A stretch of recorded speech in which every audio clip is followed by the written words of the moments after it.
And 10 TV is getting answers for you. Well, Rochelle Aline with our 10 Investigates team sat down with the local Fraternal Order of Police president to see where his push for a solution stands. Yeah, Steele tells me his investigation so far has included sending letters like this one to leaders within our local criminal justice system. And he says so far the answers he's gotten in response have been mixed.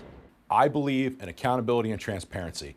Police Union President Brian Steele says his strong opinions on the criminal justice system are rooted in personal experience. So I'm a product of juvenile restorative justice. But they're comments that come as he questions the use of community control as a sentence for those connected to violent crimes. My concern is the people I serve. What's best for the community? Because you're going to take this violent offender or recidivative offender and you're going to put him right back in the challenged communities where he or she is going to offend again. In late May, 10 Investigates reported that the man accused of shooting 2 Mifflin Township officers earlier that month had been out on community control at the time. Why was this violent offender back on our streets? Steele says he wants to know how often this is happening. Are you talking to the judges at all? I sent a letter to the administrative judge and I asked a list of questions. The administrative judge sent back answers. 10 Investigates got a copy of that letter.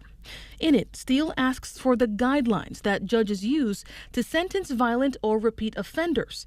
If the court's judges use Ohio's public safety exception when determining sentences, and if any judges have expressed unwillingness to factor public safety into pretrial release decisions. 10 Investigates also got a copy of Judge Jessica DeVarga's response from the Franklin County Municipal Court.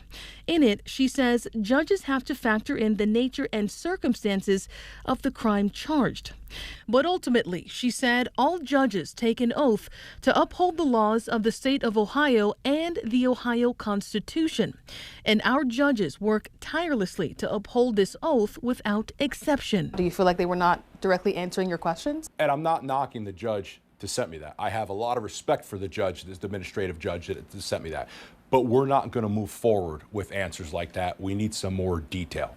Steele also tells me he plans to track certain cases and also look at the sentences being offered. He says he'll release his findings to the public. We've also learned that Steele has met with the Franklin County Prosecutor's Office to talk about this issue and other issues.